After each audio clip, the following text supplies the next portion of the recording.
गिरिराज जी क्यों कहा गया गोवर्धन जी को? इनकी उत्पत्ति कैसे हुई और गिरिराज जी महाराज की क्या महिमा है?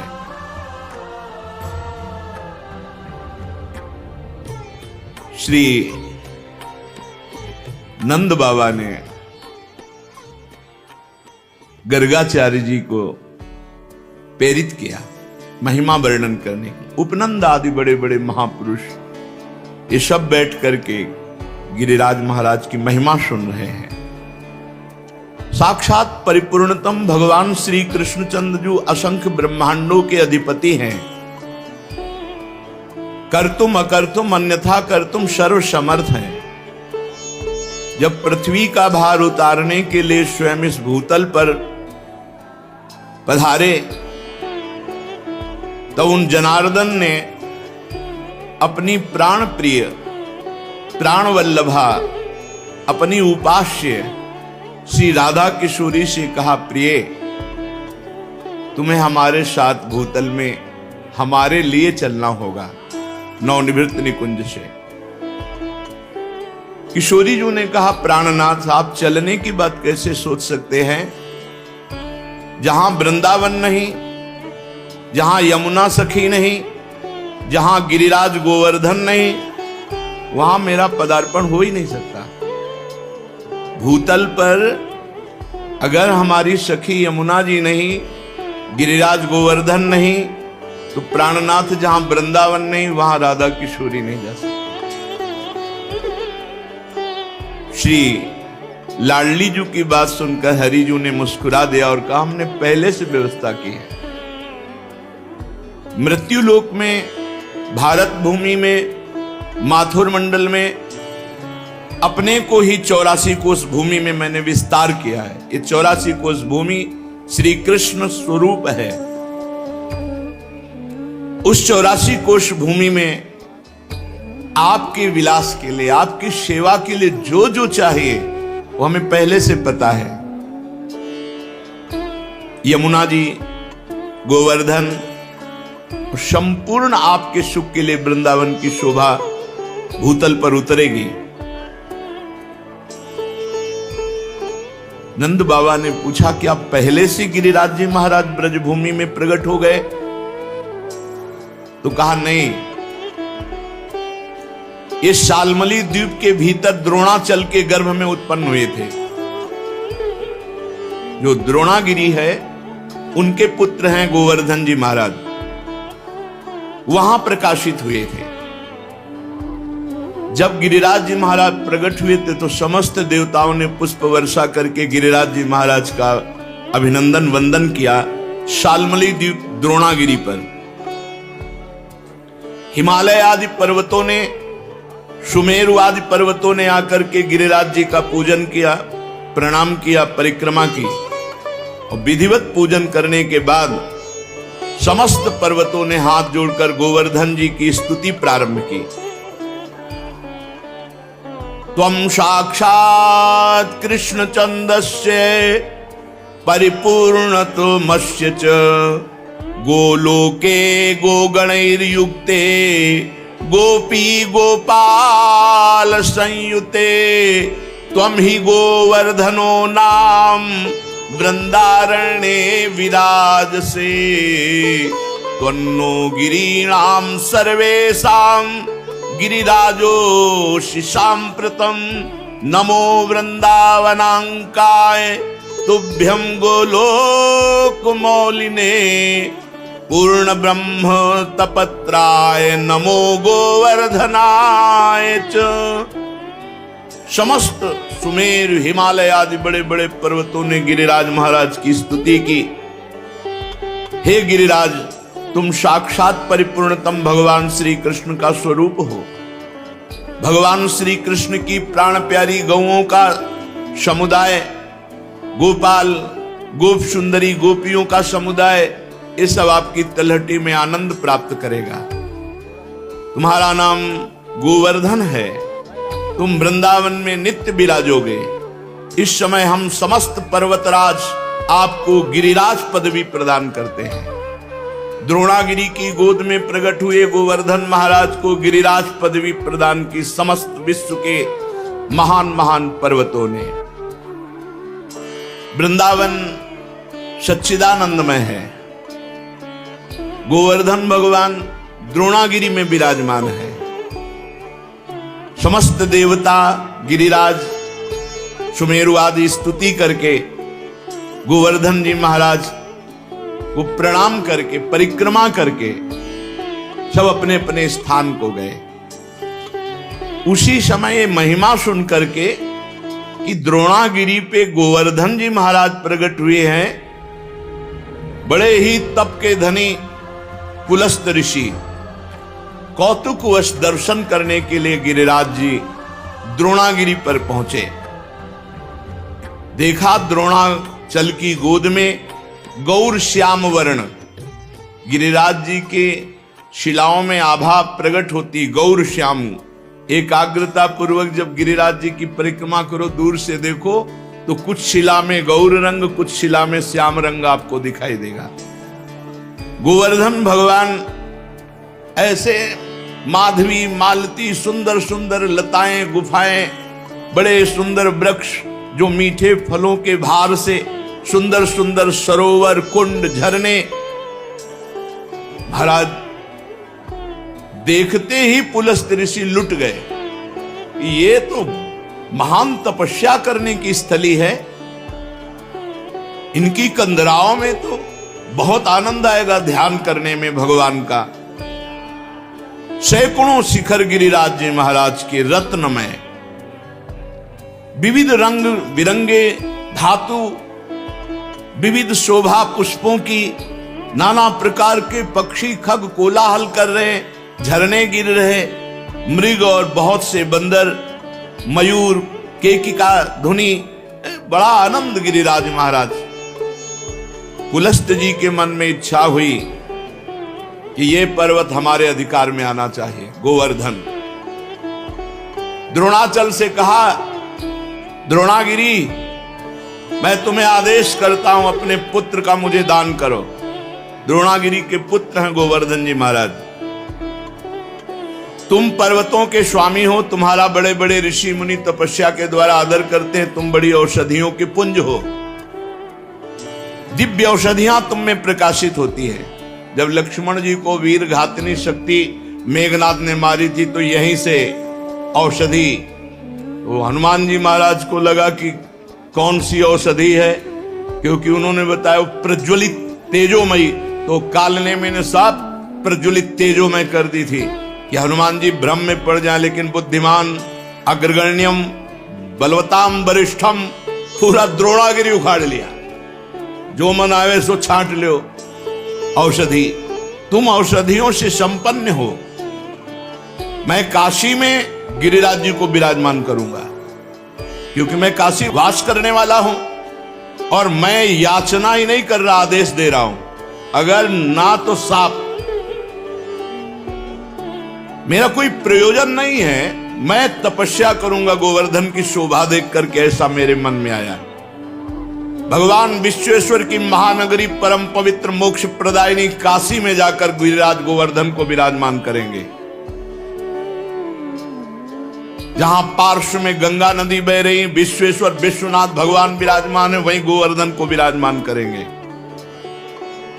आज तक ऐसा यश प्राप्त नहीं होगा जैसा गोवर्धन को यश प्राप्त होगा काशी में।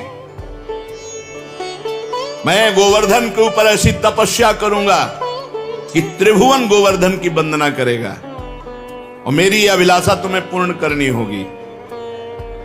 पुलस्त जी की बात सुनकर के सदैव प्रकट हुए द्रोणागिरी और रोने लगे। द्रोणागिरी ने कहा, पुत्र स्नेह विह्वल, मेरे आंसुओं को तुम देख रहे हो तो आप अपनी तपस्या की बात सोच रहे हो। जब से गोवर्धन जी आए तब से मैं महान आनंद से हूं, मेरा आनंद क्यों छीनोगे? पुलस्त जी ने कहा, आप शोक मत करो, आपका यश होगा। द्रोणाचल बोले, महामुनि मैं पुत्र स्नेह से व्याकुल हूं, मुझे पुत्र अत्यंत प्रिय है, तथापि मैं आपकी आज्ञा का भी उल्लंघन नहीं कर सकता, क्योंकि जानता हूं आप एक क्षण में साप देकर मुझे भस्म कर सकते हैं। द्रोणागिरी गिरिराज जी को अपने अंक में भर के कहा, पुत्र कुछ भगवान और रचे हैं, इनकी सोच अलग है, लेकिन कुछ भगवान और रचे हैं। भगवान का संकेत मानकर मैं तुम्हें इनको दान करता हूं। भारतवर्ष बड़ा पवित्र देश, धर्ममय देश है, जहां केवल भारतवर्ष में धर्म, अर्थ और काम मोक्ष की आराधना होती है। निष्काम कर्म के द्वारा, ज्ञान योग के द्वारा तत्वबोध या प्रेम केवल भारतवर्ष में। मैं तुम्हें प्रदान करता हूं पुलस्त ऋषि। गोवर्धन जी ने महान ऋषि पुलस्त जी से कहा, थोड़ा आप हमारा परिचय भी तो जान लें। 8 योजन लंबा, 8 चौको 32 कोश, 2 योजन ऊंचा, 8 कोश, 5 योजन चौड़ा, 20 कोश, 5 चौको 20। ऐसे थे गिरिराज जी जब यहां आए थे। साफ हो गया महाराज का आगे, तो रोज तिल तिल घट रहे हैं। ऐसी दशा में आप देख पाओगे कि मुझे ले जाकर काशी में विराजमान कर दो। पुलस्त जी ने कहा, बेटा मैं पुलस्त हूं, अगर संकल्प करूं तो पूरे भूमंडल को उठा के चल सकता हूं।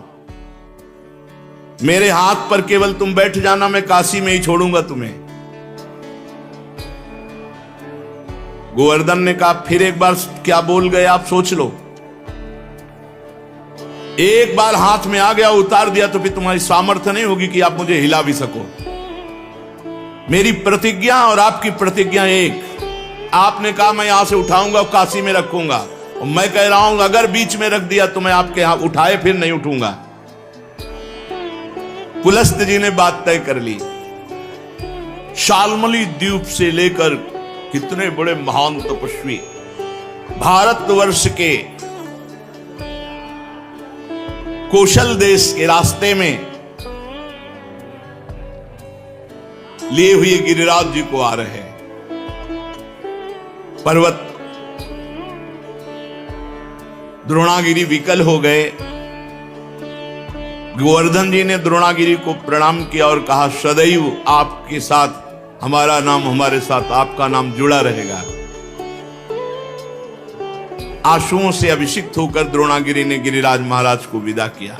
दाहिने हाथ पर पुलस्त ऋषि ने उठा लिया और बड़ी तीव्र गति से चले। गिरिराज महाराज शांत देखते रहे। जेव ही माथुर मंडल में आए, ब्रज 84 कोश में, जहां गिरिराज जी विराजमान है। गिरिराज जी अपना भार भी बढ़ा लिया और विचार किया, ये मेरी लीला स्थली है मेरे प्रभु की, मैं यहां से एक कदम बाहर नहीं जाऊंगा। यहां भगवान श्री कृष्ण श्री किशोरी जी के साथ, ब्रजगोपियों के साथ, ग्वाल वालों के साथ यहां दिव्य लीला करेंगे, उसका मुझे आनंद मिलेगा। कैशोर लीला, बाल लीला, सब लीलाओं का आनंद मुझे मिलेगा। इतना ही नहीं, मेरे ऊपर दान लीला, मान लीला, ये सब प्रभु करेंगे। मैं एक कदम यहां से नहीं जाऊंगा ब्रजभूमि से। जहां किशोरी जी के साथ प्रभु अपने चरणों से विहरण करेंगे, वहां छोड़कर मैं अब कहां जाऊं। गिरिराज गोवर्धन इतने भारी पड़ गए कि मुनि का हाथ ऐसा लगा कि टूट जाएगा, और साथ में बड़ी जोर की लघु शंका लगी। गिरिराज महाराज की लीला, भार तो तपबल से रोक रहे थे, लेकिन लघु शंका तपबल से कहां तक रोके। वो बात थी कि अगर रख दिया तो भी तुम्हारी ताकत नहीं कि उठा सको। इतनी लघु शंका लगी कि वो बात भूल गए और भार से हाथ पीड़ित। तो गिरिराज महाराज जहां विराजमान है यहीं विराजमान किया, लघु शंका किया, आचमन किया, पवित्र हुए और गोवर्धन से गाओ, कर कमल में विराजमान हो। बोले खत्म खेल, हमारी और आपकी प्रतिज्ञा थी कि आप रख दोगे, उठा नहीं पाओगे। तो उनका तुम्हारे आने से मैं अभी उठाकर तुम्हें ले चलता हूं। पुलस्त ऋषि ने अपना सारा तेज तप बल सब लगा दिया, गिरिराज महाराज टस से मस नहीं हुए। मुनि ने कहा दैन्यता पूर्वक, गिरिराज तुम मेरी शक्ति का उपहास मत करो, मुझे अभी क्रोध तुम पर नहीं आ रहा है। मैं बहुत प्यार से तुम्हें द्रोणागिरी से सालमली द्वीप से लाया हूं काशी ले जाने के लिए, तुम मेरी भावना में बाधा मत पहुंचाओ। गिरिश्रेष्ठ चलो, भार अधिक मत बढ़ाओ, मैं जान गया हूं कि तुम रूठ रहे हो, लेकिन शीघ्र तुम्हारा सम्मान काशी में होगा। गोवर्धन जी ने कहा मेरा दोष नहीं है, आपने कोई मुझे यहां स्थापित नहीं किया है कि आप हमको लाके यहां से स्थापित किया। हमारी प्रतिज्ञा थी धरना मत बीच में, क्यों रख दिया बीच में? लघु शंका, इसके हम जिम्मेवार थोड़ी है। अब मैं यहां से एक कदम भी नहीं जाऊंगा, तुम्हारी ताकत नहीं कि यहां से ले जाओ। अब तो पुलस्त मुनि की सारी इंद्रियां क्रोध से व्याकुल हो गई और ओंठ फड़कने लगे। उन्होंने कहा तुम हमारा सारा उद्यम व्यर्थ कर दिया है द्रोण पुत्र गोवर्धन, मैं तुम्हें शाप देता हूं कि आज के बाद तुम तिल तिल रोज घटोगे। गिरिराज महाराज पहले 8 योजन 32 को, अब 21 किलोमीटर की परिक्रमा रह गई। कितने ऊंचे? 2 योजन 8 कोश, 5 योजन चौड़े, बहुत देखो तिल तिल रह गए। भजन कर लो, कलयुग और आगे बढ़ेगा तब गंगा और गिरिराज अंतर ध्यान हो जाए। जब तक गंगा और गिरिराज हैं कलयुग का तांडव नहीं हो सकता, पर रोज एक एक तिल गिरिराज जी क्षीण हो रहे हैं। शाप दे दिया, तिल तिल भर तुम रोज क्षीण हो गए। गिरे त्वाति धृष्टेनो न कृतो में मनोरथा तस्मात् तु तिल मात्रम ही नित्यम त्वम क्षीणताम ब्रज। ब्रजवास करो लेकिन एक एक तिल रोज क्षीण हो गए। गर्गाचार्य जी कहते हैं यावत भागीरथी गंगा यावत गोवर्धनो गिरी तावत कलेह प्रभावस्तु भविष्यति न करहिचित। जब तक गिरिराज गोवर्धन विराजमान है, भागीरथी गंगा प्रवाहित है, तब तक कलयुग अपना तांडव नहीं कर सकता। हाँ, उसका प्रभाव रहेगा। तांडव उस शब्द से मतलब है भ्रष्टाचार ही भ्रष्टाचार। भ्रष्टाचारा सब संसारा धर्म सुने नहीं काना कलिकाल बिहाल की मनुजा नहीं माने को अनुजा तनुजा।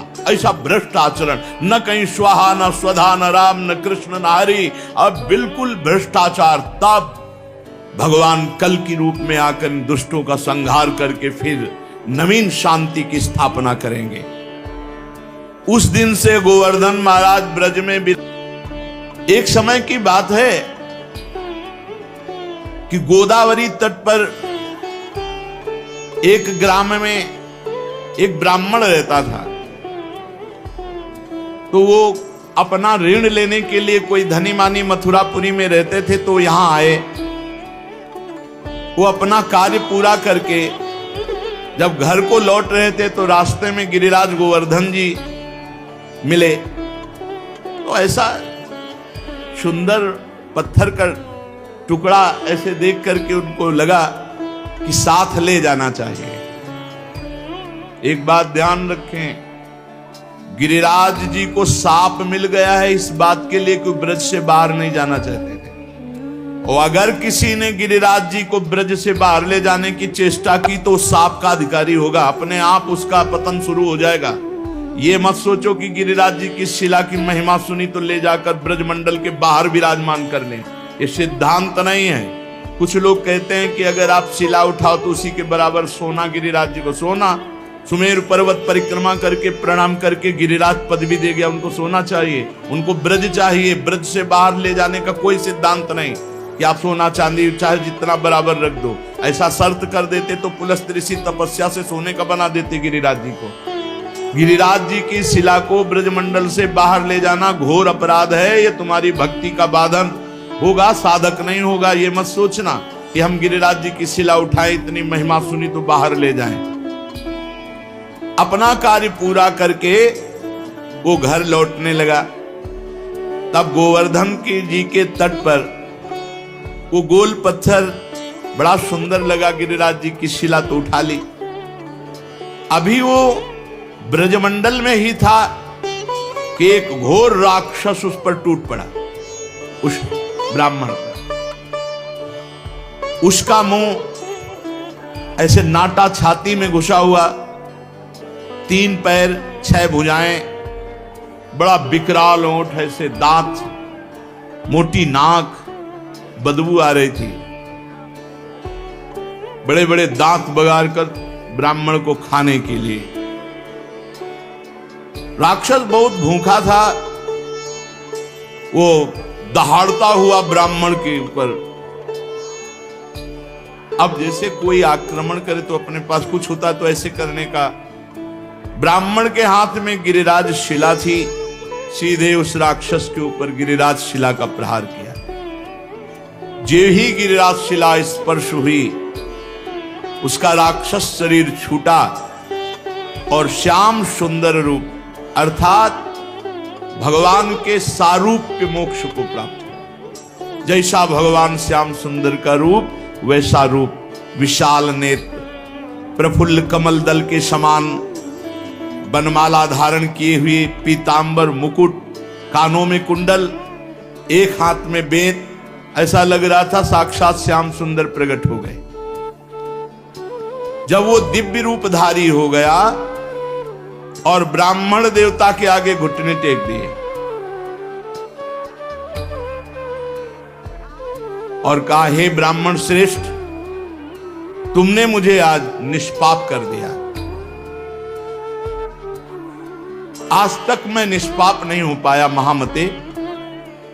मेरी राक्षस योनि न जाने कितने समय से थी और मैं कब तक भोगता, लेकिन ये तुमने गिरिराज जी की शिला से जो प्रहार किया, मेरे सारे पाप नष्ट हो गए। तुम्हारे सिवा दूसरा कोई ऐसा नहीं जो मेरा उद्धार कर सकता। ब्राह्मण बोला, पहले तो भयंकर रूप में, अब इतने सुंदर रूप में मैं आश्चर्य में पड़ गया हूं। मेरे में तो कोई सामर्थ्य नहीं है, मेरे द्वारा तुम्हारा उद्धार कैसे हो सकता? मैंने तो कोई संकल्प भी नहीं किया। और एक पाषाण का क्या ऐसा फल हो सकता है कि उसके स्पर्श से तुम भगवान का स्वरूप हो गए? उसने कहा, ब्राह्मण, ये साधारण पाषाण नहीं है, ये गिरिराज गोवर्धन की शिला है जो साक्षात भगवान हरि का रूप है।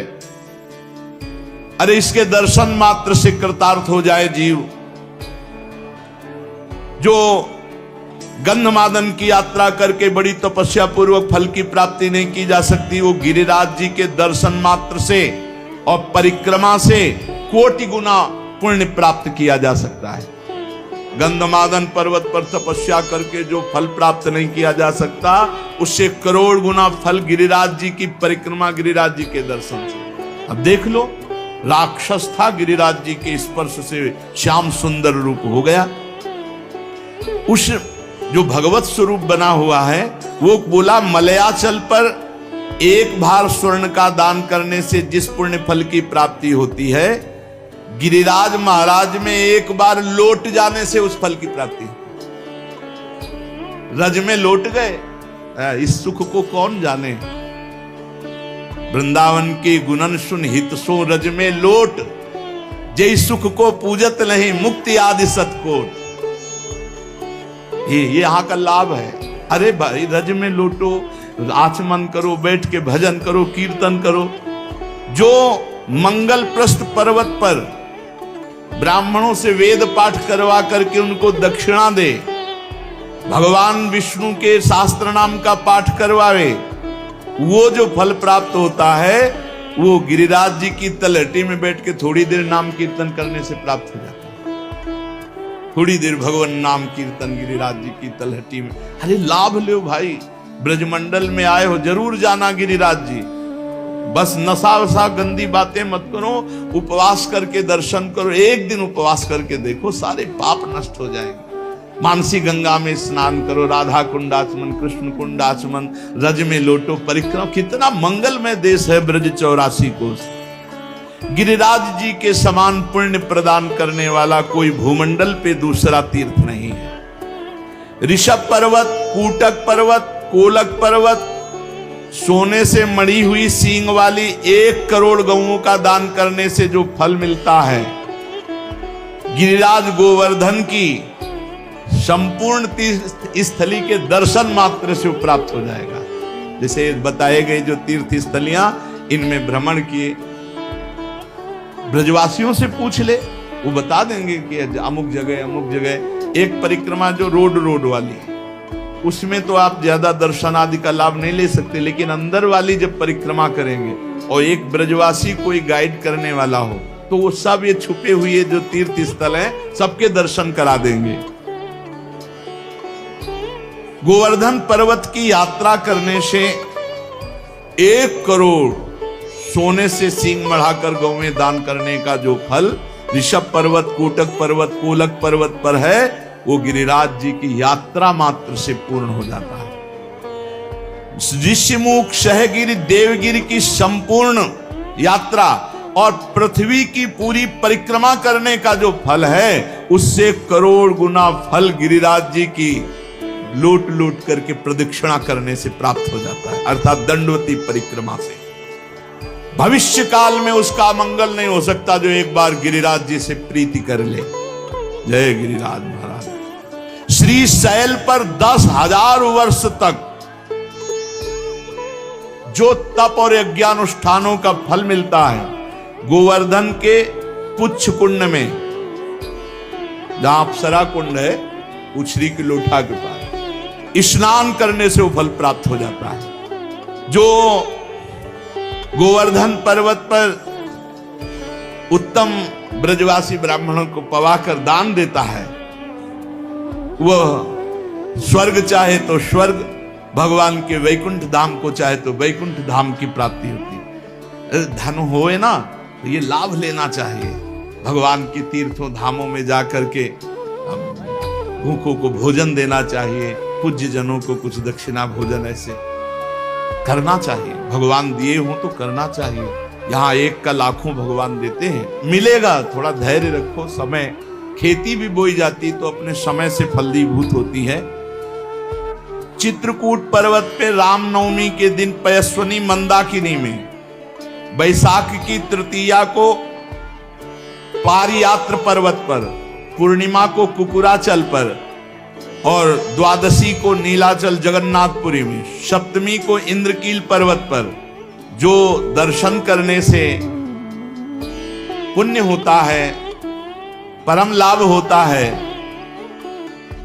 गोवर्धन गिरिराज जी में किसी एक कुंड में स्नान करने से उसका फल प्राप्त हो जाता है। किसी एक कुंड पर बड़ा योग लिखे हुए हैं कि जैसे बृहस्पति के सिंह राशि पर स्थित होने पर गोदावरी में, कुंभ राशि पर हरिद्वार में, पुण्य नक्षत्र पुष्कर में, सूर्य ग्रहण कुरुक्षेत्र, चंद्र ग्रहण काशी में, एकादशी के दिन शुकर तीर्थ में, कार्तिक पूर्णिमा को गढ़मुक्तेश्वर में, जन्माष्टमी के दिन मथुरा जेल में, द्वादशी के दिन खांडोवन में, कार्तिक पूर्णिमा को वेंकटेश्वर नामक महावट, मकर संक्रांति तीर्थराज प्रयाग में, वही धृति योग बृहस्पति, रामनवमी के दिन अयोध्या में। ये जो यात्रा करने पर फल प्राप्त होता है, गिरिराज जी की शिला का जल से अभिषेक, दुग्ध से अभिषेक, गिरिराज जी की शिला का पूजन करने से वो सब फल प्राप्त हो जाता है। जो भगवान श्री कृष्ण में मन लगाकर उद्धव कुंड, गोविंद कुंड, इसमें स्नान करता है, श्री कृष्ण के सारूप्य पद को प्राप्त होता है। हमारे गोवर्धन पर्वत पर जो मानसी गंगा है, बहुत पवित्र है। मानसी गंगा बहुत पवित्र, ये अनुभव की बात कह रहा हूं। तभी बार बार हम जब गिरिराज जी की बात करेंगे तो मानसी गंगा की बात करेंगे। सैकड़ों राजसूय यज्ञ करने वाला उतना पवित्र नहीं हो सकता जितना मानसी गंगा में स्नान करने से। गिरिराज जी का दर्शन स्पर्श महान पुण्यात्मा को प्राप्त होता है। यदि आपको विश्वास न हो तो देखो, मैं महापापी हूं। गोवर्धन की शिला स्पर्श मात्र से मैंने भगवान श्री कृष्ण के स्वरूप को प्राप्त कर लिया।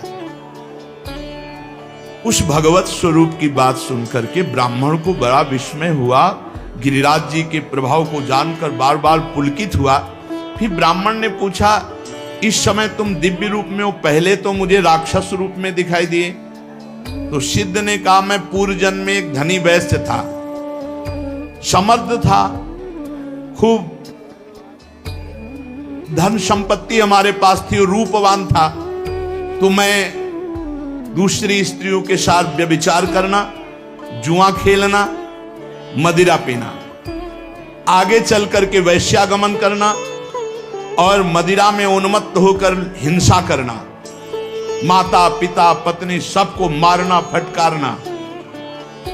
एक दिन मैंने ऊब करके अपने मां बाप को जहर देकर मार डाला और पत्नी की तलवार से काटकर हत्या कर दी और स्वच्छंद रूप से फिर वैश्यागमन आदि अपराध करता रहा। लूटपाट का काम करने लगा क्योंकि धन की आवश्यकता थी। एक दिन मैं बहुत स्वर्ण के आभूषण लूट कर लाया तो वैश्या ने मुझे जहर खवाया, गले में फांसी लगाई और मौत के घाट उतार कर कुएं में फेंक दिया। गंदे आचरण वाले की गंदी ही गति होती है। अब मैं महापातकी यमदूतों के मुदगरों से पीट पीट कर बांध कर नरक ले जाया गया, कुंभी पाक नरक में डाला गया। एक मनवंतर तक नरक भोगने के बाद मुझे तप्त सूर्मी नामक नरक में डाला गया। ऐसे मैं न जाने कितने नरकों को भोग कर फिर राक्षस बना। भारतवर्ष में कर्म वासना के अनुसार मेरा राक्षस योनि प्रकट हुई। कितने नरक भोगने के बाद बहुत होश में, हर कर्म बिना दंड दिए नहीं जाएगा। 10,000 वर्ष से मैं भूखा तड़प रहा हूं, मारा मारा घूम रहा हूं 10,000 वर्ष से।